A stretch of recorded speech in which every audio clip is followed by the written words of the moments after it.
So get a load of this.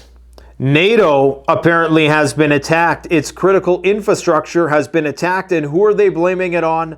The Russians. Yes, if you didn't know, one of the biggest wars is still raging in the background and nobody is talking about it. Guys, I have information to share with you today that is going to make the hair stand up on the back of your neck. You are not going to hear a lot of this stuff anywhere else, and certainly not all in one place, but we have some exclusive insider information about what is going on in Israel, about what's going on with our strategic STRATCOM nuclear defense. Some very suspicious activity is taking place around the world right now as every military and their dog descends upon this powder keg that is the Middle East. I mean, this is something out of the book of Revelations, man. I just cannot believe what we are seeing and the frenzy on social media that it is creating. What you're seeing behind me is footage just released today of President Lukashenko of Belarus visiting a newly refurbished nuclear bunker. Yes, you heard correct. The president of Belarus visiting a newly refurbished nuclear bunker. I have to wonder, why were those Polish generals, why did they resign today? There was some sort of dispute with the government there, and there's election coming up. Guys, I got a real bad feeling about what is coming.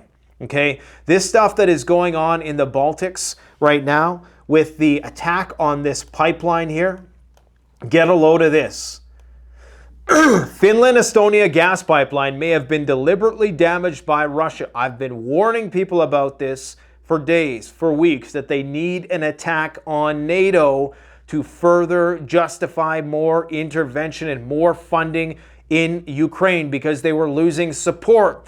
Even if they didn't have this incident, though, they had the genius idea now, and I said they were going to do this too. I said, White House considers adding Ukraine to Israeli aid package. How ingenious is that?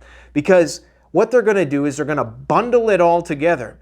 And nobody in their right mind, unless they want to commit career self-deletion at this point in time, is going to go against more aid for Israel. People are like rabid dogs right now. They are foaming at the mouth. I've never seen such an overnight divisive tactic foisted on the masses. And I've been an internet super sleuth for the last 20 years. I've never seen what we've seen in the last 72 hours. I can tell you beyond a shadow of a doubt that the governments of the world, as incompetent as they may be, they are stocking up. One of our primary suppliers of preparedness wholesale food is getting contracts out the yin-yang from the government to prepare for something massive, okay? I can tell you beyond a shadow of a doubt that there are insane anomalies right now.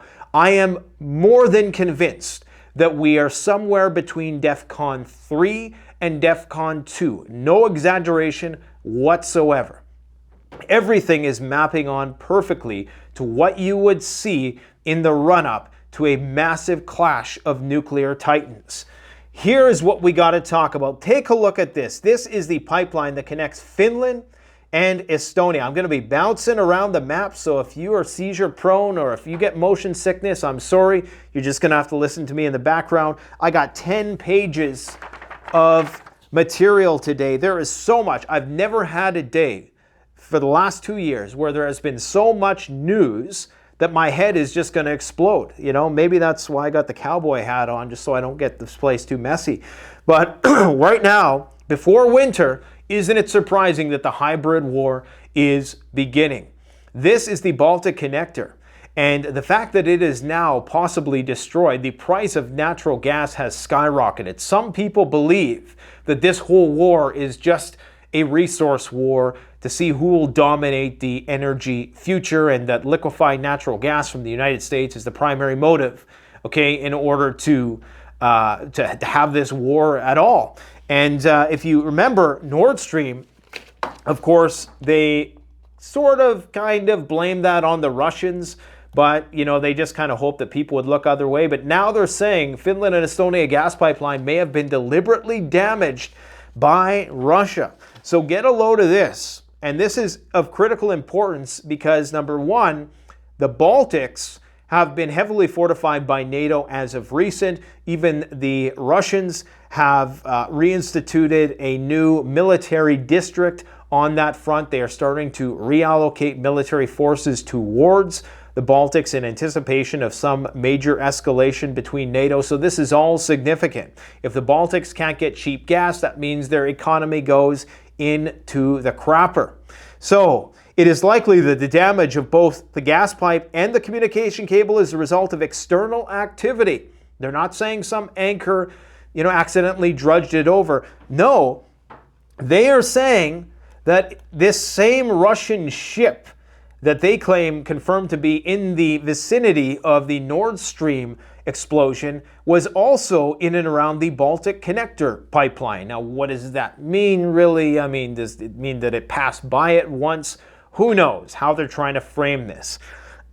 Now, they're saying that they had a conversation with NATO Secretary General Jens Stoltenberg today. You remember that guy, the one who refused to conduct an investigation on the Nord Stream? He says that they are ready to assist in the investigation. They're right there, right on time.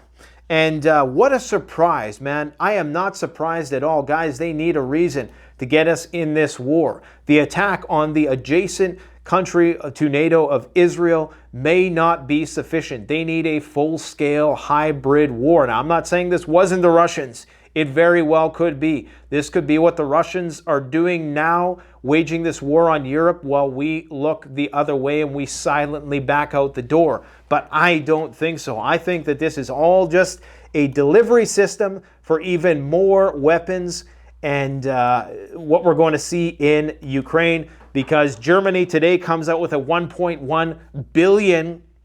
Okay, for Germany, that's big. $1.1 billion military aid package comprised of Patriot missiles, more tanks. They are arming Ukraine to the teeth, and they need to be, because the Russians continue to push hard there, and nobody is talking about the new battle that is taking place around Bakhmut. It is massive.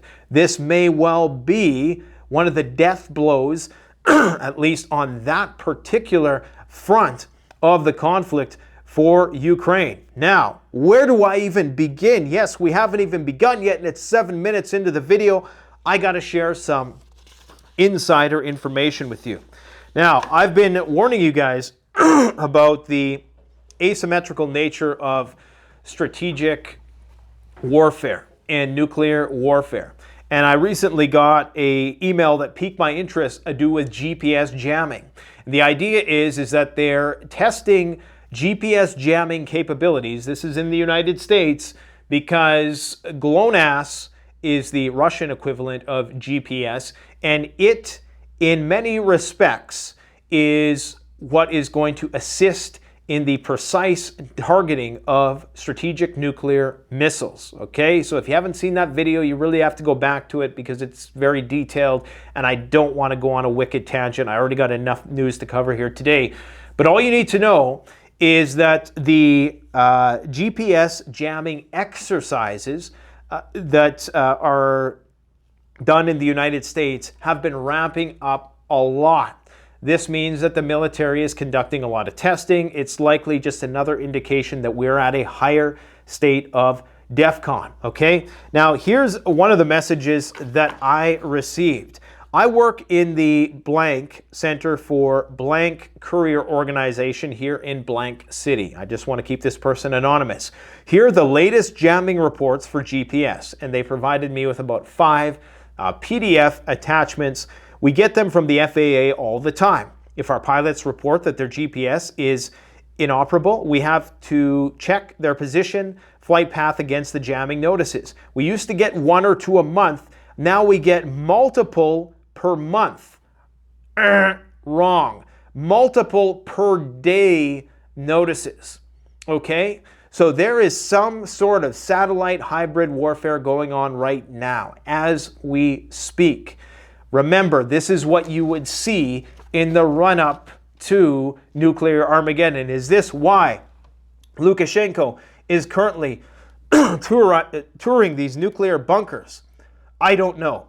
All I know is that this is getting absolutely crazy. Now get a load of this. Another message I received is telling me that the Federal Aviation Administration, that there is heightened levels of VIP movement around the country that they are seeing right now. Now, I have no baseline to compare this to, but I'm not surprised. Can anybody be surprised at this point? You got senators with satellite phones. You got unprecedented emergency alert exercises happening around the world.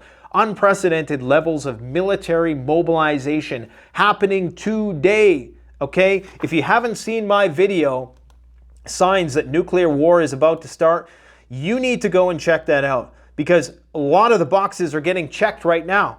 Case in point, moving American military objects abroad to higher level of combat readiness. Relocation of the most important people from leading U.S. government agencies to places especially equipped for their work under war conditions. Is that Raven Rock? Is that Cheyenne Mountain? Or some other undisclosed, dumb, deep underground military base?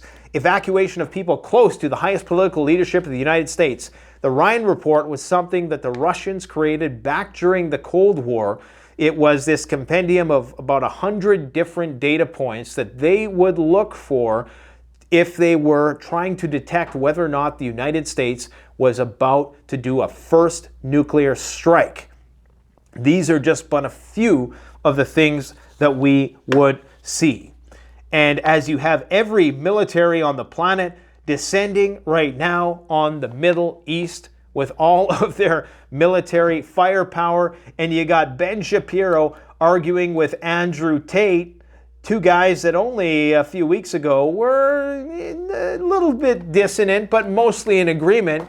I'm telling you, man, this starts to look pre-planned. Now, I was having a chat today with a guy in Israel by the name of Rafi Farber. Now, we're not going to agree on everything, especially with respect to the Israeli situation. Nonetheless, he is on the ground.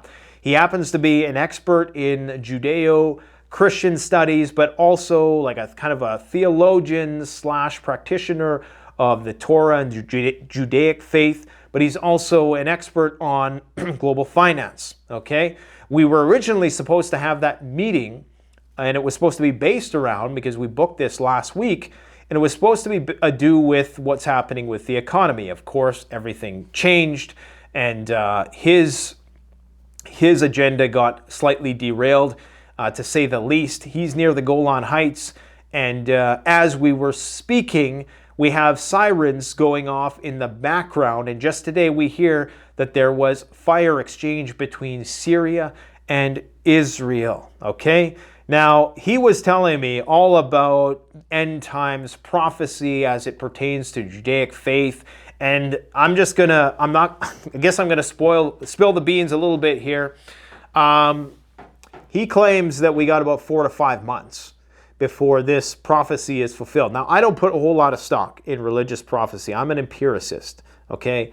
I am not somebody who, I don't think you need that at this point in time. There's plenty of evidence to suggest that we are in a period of quickening, there's another religious term, an acceleration of crises events, just one after the other. The dominoes are falling. You don't need religion, but I tell you, he makes some compelling arguments for what is going down right now. So I just figured I'd throw my Christian eschatological crowd a bone there.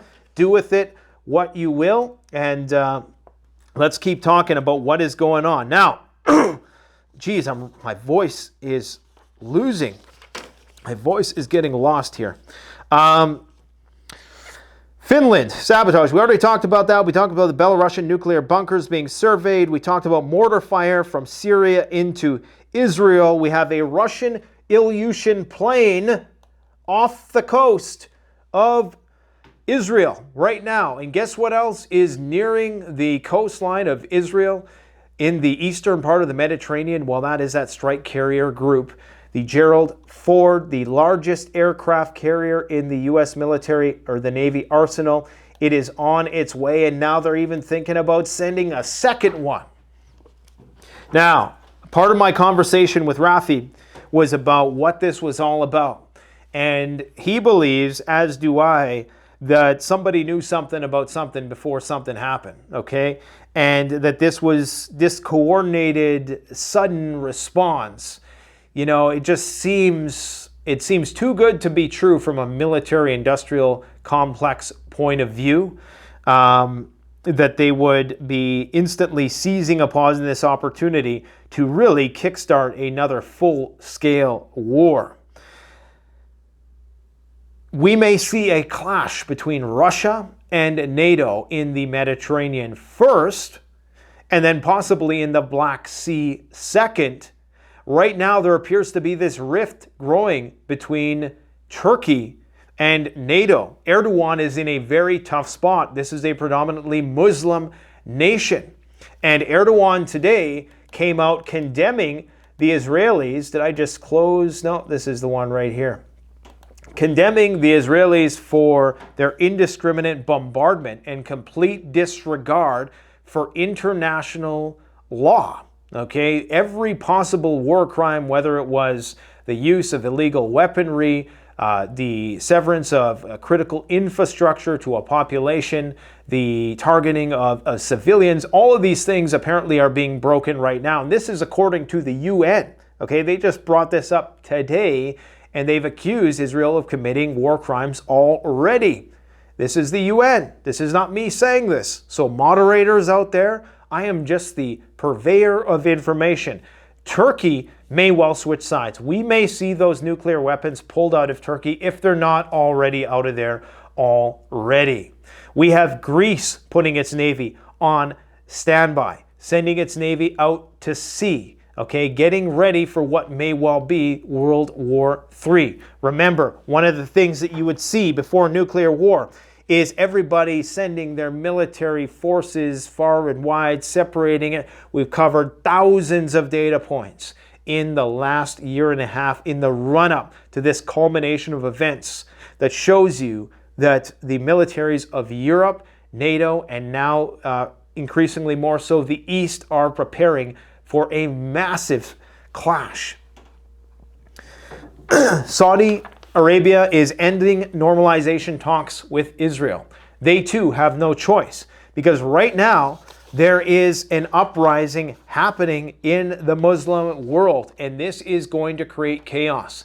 We are going to see some insane events. I really do fear that we're going to see some active shooter scenarios, the likes of which we've never seen before, unfortunately, in NATO countries as a result of all of this hatred towards one another that we are seeing that has been brought to the surface by this one little strip of land in the Middle East. It is absolutely incredible to me.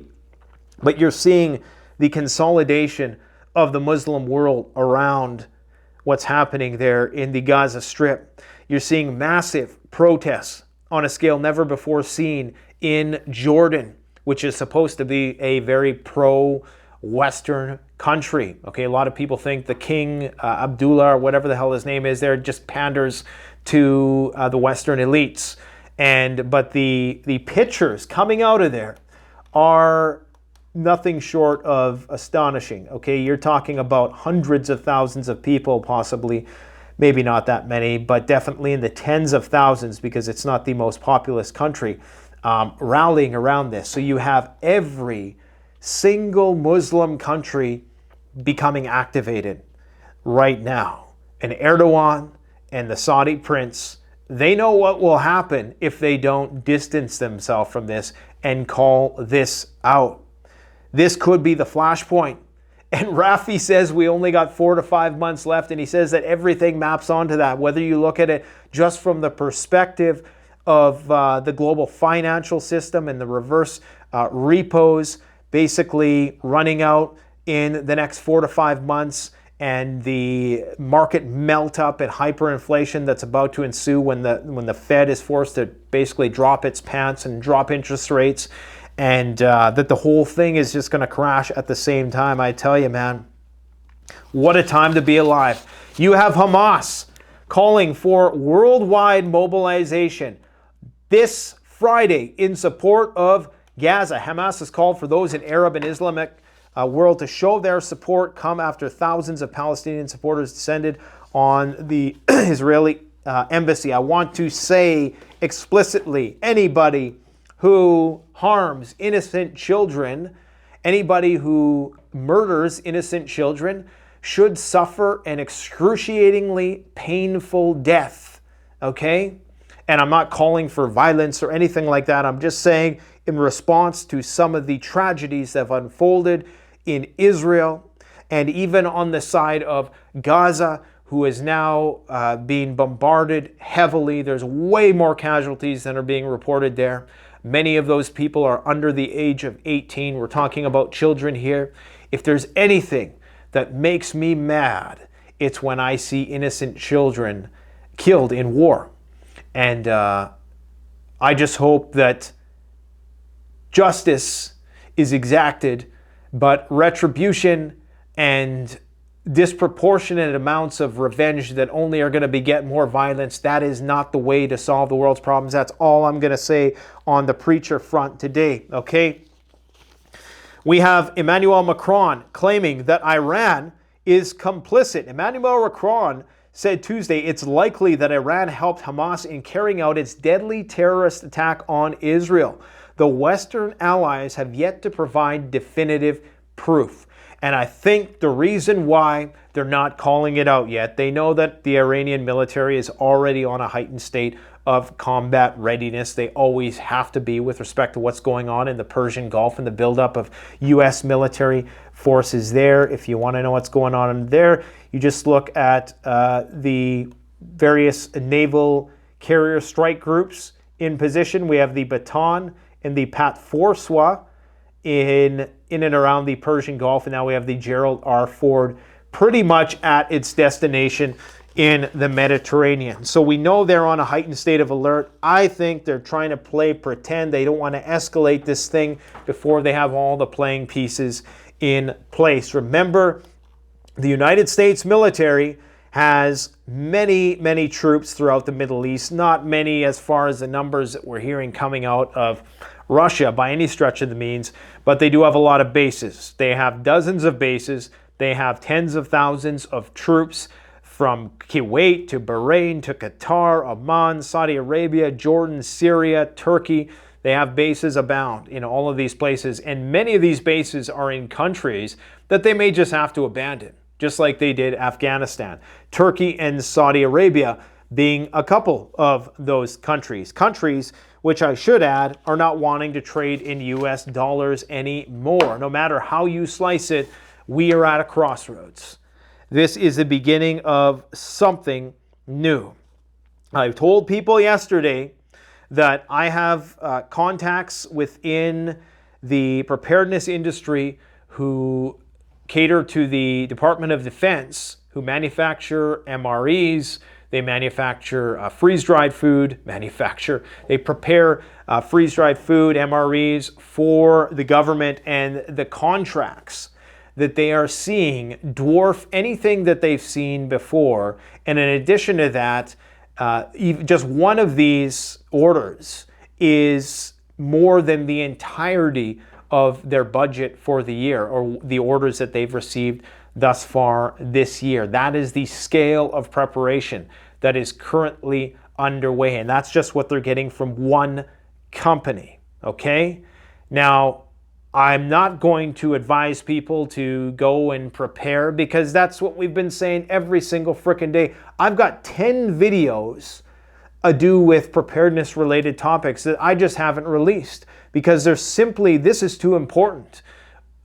Communicating the imminence of the situation is too important at this point in time, and everything else that we try to release right now, people are just not in a place to receive it, because people want information, and I totally understand.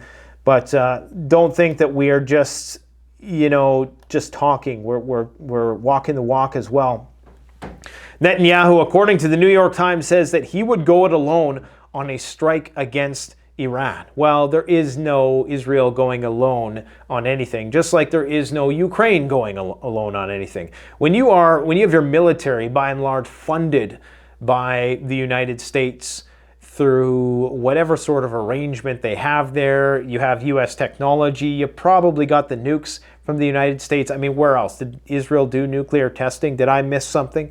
Apparently they have up to 400 nuclear warheads. You don't get that on your own. This is not to take away from the efforts of people in Israel in terms of their technological sophistication. It's just a reality, okay? They only do something if US gives the green light, because the US is the one who's going to have to deal with the aftermath. Now take a look at this exchange between the Ayatollah and the Israeli government.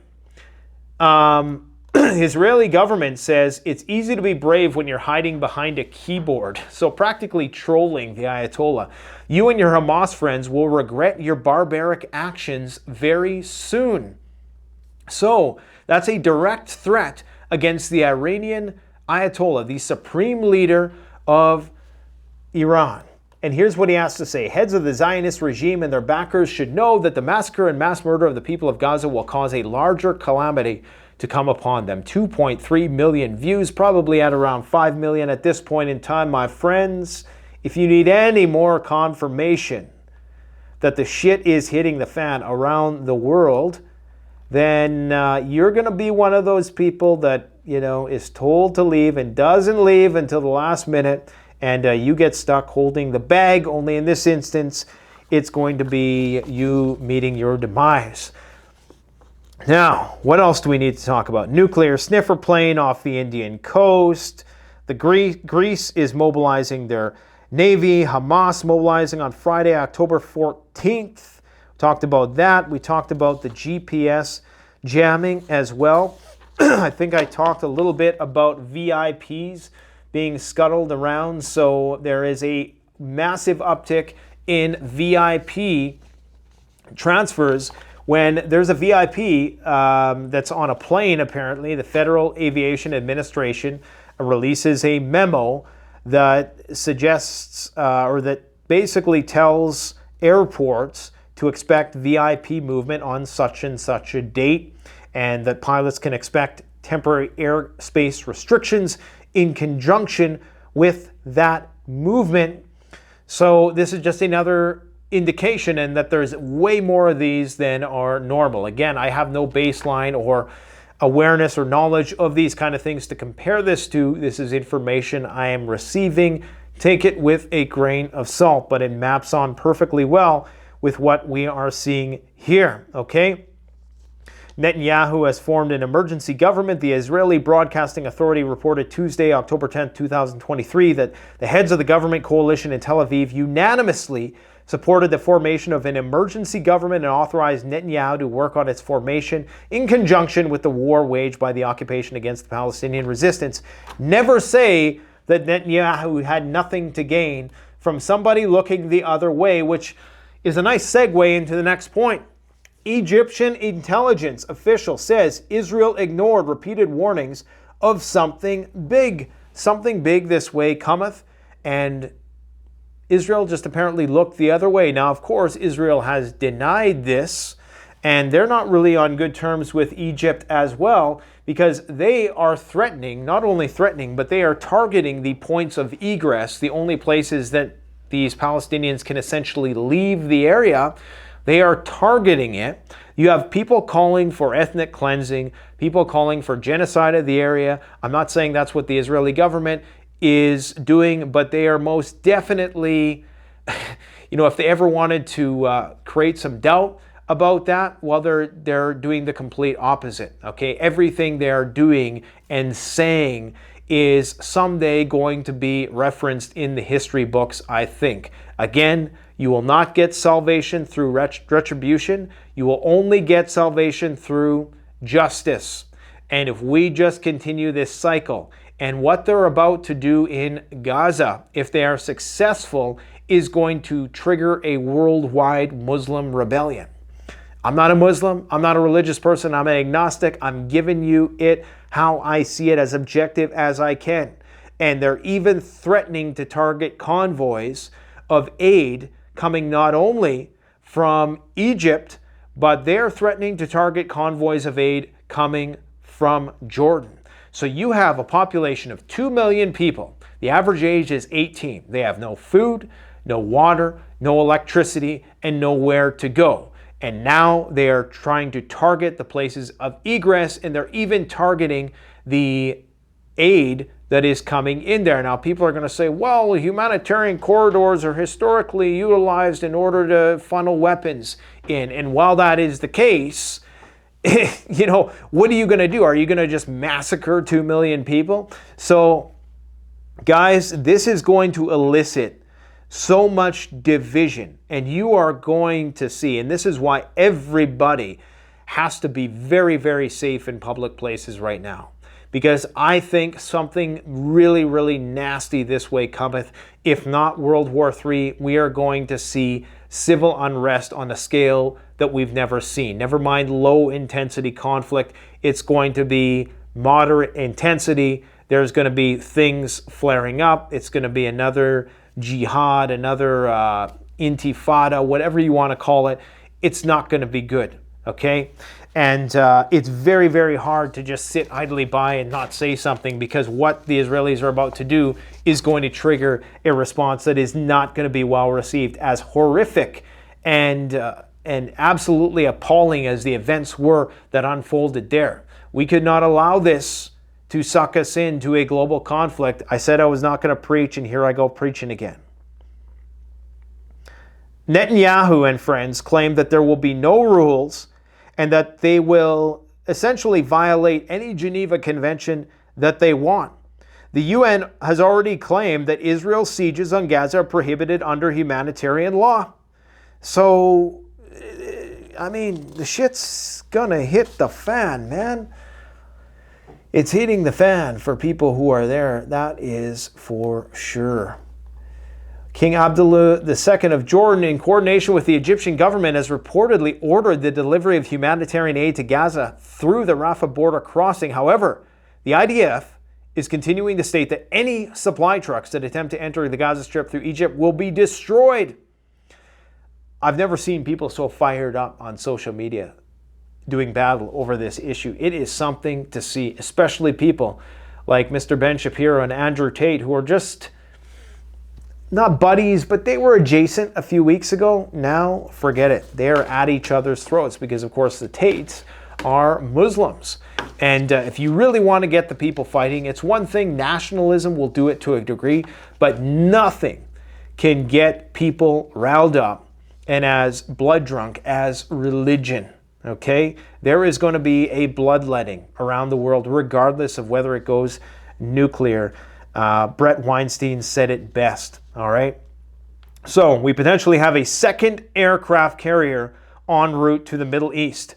The U.S. may deploy a second aircraft carrier near Israel, U.S. defense officials said, in escalation of the U.S. military effort to deter regional powers from joining the war between Hamas and Israel. Why the hell do you need, okay, if you're just dealing with Hamas, even Hezbollah, and you got 400 planes that are Gen 4 and up, you got nuclear weapons, you got billions in military, why the hell do you need two massive aircraft carrier strike groups descending into the Mediterranean, unless you're planning on going to a greater war with Russia and possibly Turkey when they eventually do turn? Turkey's going to be one of those, they're going to be like Russia in World War II. You know, they're going to start off as kind of allies and then they're going to switch sides, I think. Because Turkey is at a crossroads. Its predominantly Muslim population is going to demand some sort of action which will force them from distancing themselves from NATO. And that is bad news for NATO because Turkey has one of the biggest militaries. They also have one of the worst cases of inflation, and they're still reeling from that massive earthquake, among other things. But nonetheless, if you have Turkey who allies itself with Russia, then we are in big, big trouble. Things are popping off in Syria. They're popping off in Lebanon. It's only a matter of time before shit goes down in the Persian Gulf as well. And I do think that they're about to do something crazy in the Black Sea. I think there's going to be another provocation at a Russian naval port or at the Crimean Bridge, something is going to happen there as well. So do not take your eyes off of that. We have the Houthis from Yemen saying that they are going to get involved in the war. Every Muslim faction around the world is going to get involved in the war. This will probably unite Sunni, Shiites, and whatever else is out there under the umbrella of Islam together in a way that, you know, we've never seen before. And that is the problem. This is why you have to be very measured in your response.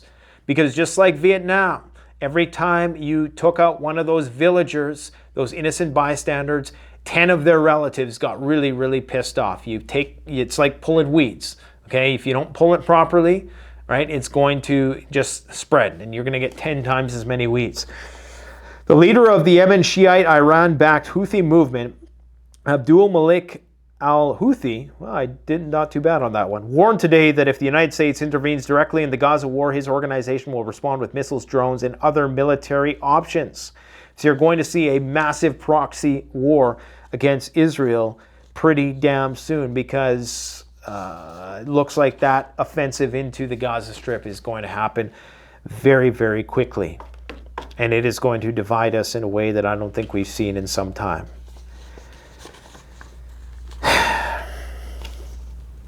Hezbollah has also threatened the USA. Hamas and Hezbollah began to threaten the United States. The terrorists say that if the U.S. intervenes in the war, they will start bombing their military bases. All of those military bases I showed you throughout here, they're the first to get murked by Iran and its proxies. In addition to that, Iran closes the Persian Gulf. For some reason right now, oil has not factored this in, the price of oil. But if we're seeing these attacks on critical infrastructure, if they're closing down the Gulf, the Strait of Hormuz, and that's where 20% of the world's oil flows through, and they're just not able to ship through there, or there's some weird bottleneck that happens, then the price of energy is going to skyrocket, and it's going to do so around winter time. This will collapse the European markets and any market that relies on foreign energy sources, which is the better part of Europe. Greece, maximum state of combat readiness. If you don't know, there's a rift between Greece and Turkey over the Aegean Islands. This is another fissure in NATO, okay? Turkey is really at a crossroads. They really got to pick a side soon, because I have a feeling, you know, they could find themselves. I mean, they're still in a better position than somebody like Russia. At least they can still kind of go either way. But what they might end up doing is pissing both sides off at some point and have no friends. But it's looking like Syria could get involved. Again, Israel has threatened to target Damascus to take out Assad, if that's even possible. And of course, the Russians will respond to that. And we will see the Russians come to the support of the Syrians, and they're going to fight Israel via proxy, via Syria. And all of this stuff is going to happen in the Middle East, as it always does. Okay, we have a U.S. military carrier group in South Korea. A U.S. carrier strike group began drills in the maritime interdiction tactics with warships from South Korea and Japan this week, the first such exercise by the three navies in 7 years. The Ronald Reagan carrier strike group, led by aircraft carrier U.S. Ronald Reagan, took part in the two-day exercise starting Monday.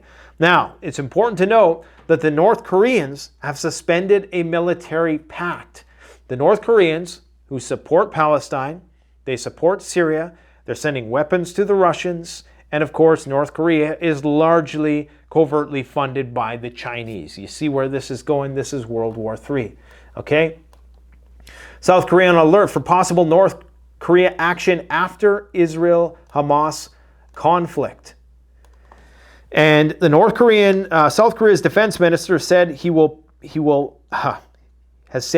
push to suspend a 2018 inter-Korean military agreement in order to resume frontline surveillance on rival North Korea, as the surprise attack on Israel by Hamas has raised concerns about similar assaults from the North. I don't know where they get that from. Like, they think North Korea is just going to copy Hamas. I don't know. I mean, you got to remember that these are nuclear nations as well. And I say South Korea is a nuclear nation because right now the United States has nuclear missiles there. And I should also add that these aircraft carriers being sent into the Mediterranean have nuclear missiles on them. Not that they need it, because we have 400 nuclear weapons in Israel. Speaking of which, I would not be surprised if we hear something in the news about the security of Israeli nuclear weapons as this thing continues to spiral out of control. We have flights suspended at a London airport after another large car fire. You remember that large EV car fire? They didn't really, not sure if they really disclosed the actual cause of the fire, but I think it was in Uzbekistan, a country who does the majority of their business with the Russians. That's their primary trading partner. That massive airport, mushroom cloud that we've seen. Well, apparently that happened in London. We have Germany suspending flights over threats of Iranian terrorist activity, which turned out to be a nothing burger, but just another sign of the times. You're seeing the divide between the Muslim and European world, and you're going to see domestic unrest. You're going to see crazy shit happening on all sides. You're going to see the radicalization of people on the right. You're going to see the radicalization in response to the religious. In response to the religious radicalization, you're going to have nationalism, okay? And then this is just going to feed, and it's going to create more populist movements, which are going to bring in more charismatic leaders that tell people what they want to hear in a very convincing and confident way. Somebody made a point yesterday. I heard it in a space on Twitter. The difference between Bakhmut and Gaza, and you're seeing these buildings just getting leveled, okay, completely destroyed, obliterated, annihilated. You don't see that in the war with Russia and Ukraine, which tells you that the Russians are meticulously approaching this situation, that this is a special military operation and not the wholesale bombardment. Now, that's partly due to the fact that the Ukraine had a significant arsenal of missile defense and Russian Soviet-era missile defense, which is apparently quite good, that they've now started to supplement with Western defensive systems like the Patriot system. But it shows us either the building codes in the West Bank, in the Gaza Strip just aren't that good, and these primarily concrete, non-steel frame buildings probably just can't hold up to a lot of abuse because it's very hard to get parts to build stuff in there. I don't even know how the people in Gaza live, to be brutally honest. They make do with what they have somehow, even though the population there has nearly doubled since like 2008. So, but what we're seeing is a clear difference in the outcome, in the images. Even Bakhmut, one of the most fought for territories, doesn't look like places in the Gaza Strip. Just like this, I have to be careful with what I show here, but completely leveled. This is the level of indiscriminate, it's very easy. Sometimes I think the West just likes playing on easy mode. You have this landlocked group of 2 million people who are largely defenseless for the most part. They're at the helm of, or they're at the mercy, I suppose you could say, of Hamas, who has weapons that are being funneled in by Iran and other surrounding Muslim countries who support them. And people will say, well, they vote them in, so therefore they're culpable. I'm not even going to debate anything about that. I will say, though, that, this is not, until they go in and they do the urban portion of this, the actual ground invasion, what they're doing right now takes no courage whatsoever. Anybody can just push a button and lob missiles, okay? This is not bravery. And I'm not saying you have to be brave, but this is the war we like to fight. Whereas what's happening in Ukraine, that's a real war. That's a high-intensity conflict where it's trench warfare. It's guys in tanks. And while the Hamas terrorists, for lack of a better term here, are, well, in many respects they are, in the offensive sense. Geez, it's so hard to not step on somebody's toes here, guys. I'm trying to walk that line, and it's very, very difficult. But I think you get what I'm trying to say. They are having some success in taking out Israeli tanks with drones and anti-tank weapons. But by and large, this is as one-sided as it gets. You have an aircraft carrier on one side, a nuclear superpower on the other, and no air defense. And it's just like shooting fish in a barrel, okay? It's playing the game on easy mode. That's what I call it. Okay, we talked about that. We talked about U.S. officials threatening oil refineries. Let me just see if we got more videos. Okay, so this guy, this is a Russian Zhirinovsky. In 2024, the Middle East conflict will break out and everybody will forget what Ukraine is because Iran is not the DPRK or Vietnam or Kosovo. This is where the most terrible events will take place. We're talking about World War III, he claims. So another person predicting that all eyes are going to be taken off of what is happening in Russia, Ukraine right now, and they're going to be focused on Iran. Again, the only way this situation spirals into World War III is going to be if Russia gets involved and they start lobbing nuclear weapons in defense of the Muslim states. That's the only way World War III comes about, and it's probably going to come about in Syria in some way, shape, or form. Zelensky was a little disappointed. Apparently, he went to Romania today. He wasn't able to speak to the parliament. People are chalking that up to being a failure. I don't think so. I think there's just so much other stuff going on that the obligatory, gratuitous appeal to the Romanian parliament is just unnecessary at this point. The juice ain't worth the squeeze. They probably know they're going to get the support they need. There is definitely things being cooked up in and around that region of the Black Sea, but they got to get through the Bosphorus Strait if they want to send their naval forces. They need the permission of Turkey to enter the Black Sea. So they got to stay in Turkey's good books or else it's going to be bad. Now this guy, Mikhail Podolyak, advisor to the head of the office in Ukraine, and I'll just read the transcript here because he's speaking in Ukrainian. As for what we see in the Middle East, we see the absolute presence of Russia. Of course, it will need to be proven in terms of planning and operations. So they go a step further. It's not just Iran. They're saying that Russia is the one who's orchestrating all of this stuff. In terms of approaches, we see high quality intelligence that the people who carried out attacks on Israel would need. I'm just going to finish the sentence, fill in the blanks of the translation. Would need in order to conduct such an operation, right? We see the synchronization of the use of drones for military purposes. The same tactics are used in Ukraine. The handwriting is visible. So they are saying that Hamas is utilizing some tactics that they've seen, either maybe it was the Wagner group in there, maybe it was some elements of the Russian military who are training these guys.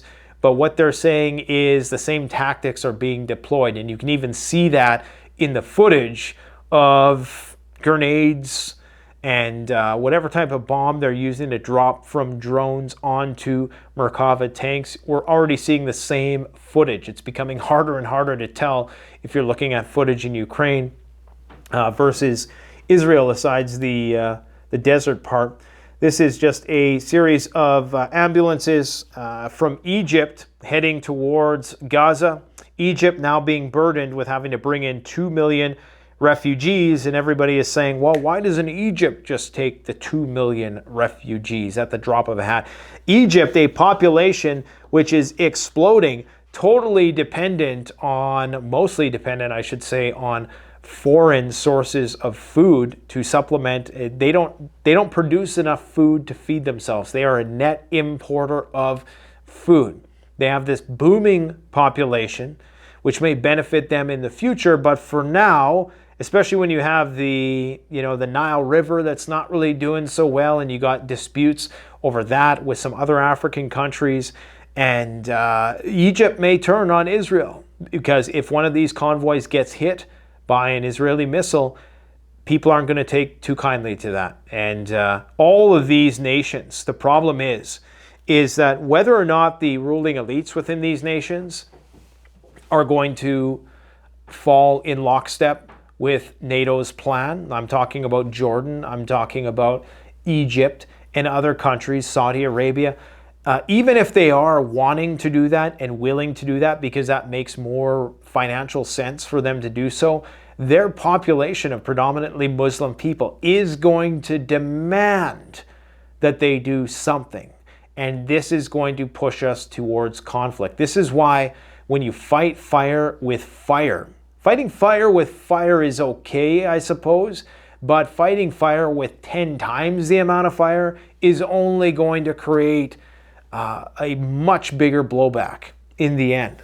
So that's why, you know, this is all written in the stars, man. Check out my video, Signs That Nuclear War is About to Start. I'm going to tell you right now, wholesale freeze-dried foods and us, we are behind in orders right now. Because if you haven't realized it yet, this could very well be it. So if you do place an order for preparedness items, just know there might be a bit of a delay. We are working our butts off 24/7, especially through September. It was just madness and we are delayed. But as I've always said, we will guarantee, it's not that we've forgotten your order, it's just that there are some massive delays right now because we are so backed up and we cannot find enough casual staff right now to help us. So it is what it is. It's probably going to get a lot worse. We're about one major incident away now, I would say, from just a global panic ensuing. And you know, with the Russian-Ukraine thing, yeah, you know, that would have been enough to do it. But now with this, you throw this in the mix, and then you still have the economy tanking on the other end of things. Any day now, shit could go down. Shit really could go down, and we're seeing all of the boxes get checked. So please, if you haven't done so already, get yourself squared away. This is the age of consequences. I've been saying it for a long time. No matter how many times my predictions come true, usually when I make a prediction, it manifests, but in a different way. Like at the beginning of the pandemic, I said that, you know, there was going to be riots, but I thought it was going to be as a result of the collapse of the rule of law as a result of the pandemic. It came, but it just manifested in another way, right? And so we're seeing the same thing happen. It's just like a lot of these predictions that we preppers are making, they're all coming true. They're just popping up in a different way. They're manifesting in a way that we didn't originally see. And the same thing with my prediction about an attack on NATO. Okay, it's come true today with the undersea natural gas pipeline that connects Finland to the Baltics, but even the manifestation in Israel. I mean, that was it. That's exactly what the military-industrial complex needed to keep the money flowing. They needed that to happen. So, hey, you know, when you got your nose in this stuff all day, you tend to be on point about a thing or two. I'm really curious to see where this is going to go. This Ben Shapiro, Andrew Tate stuff. And just the divisiveness in general. Worldwide sugar shortage due to extreme weather threatening Halloween candy prices. Well, maybe there's going to be something good coming out of this global collapse situation. After all, everybody's going to be forced to lose a little bit of weight. I'm still on that carnivore diet, and boy, do I love it. Boy, do I feel good. I'm telling you guys, if you want to feel good and just you know, get rid of the brain fog, have more energy. You don't have to go strict carnivore diet, but just up your protein intake, reduce your carbs, reduce your fats, do some intermittent fasting, try to get lots of rest, and I guarantee you, you're going to be primed and ready for the proverbial end of days. I think that's all I got to say. You guys let me know what you think about all this in the comment section below. Get your gear while the getting is good.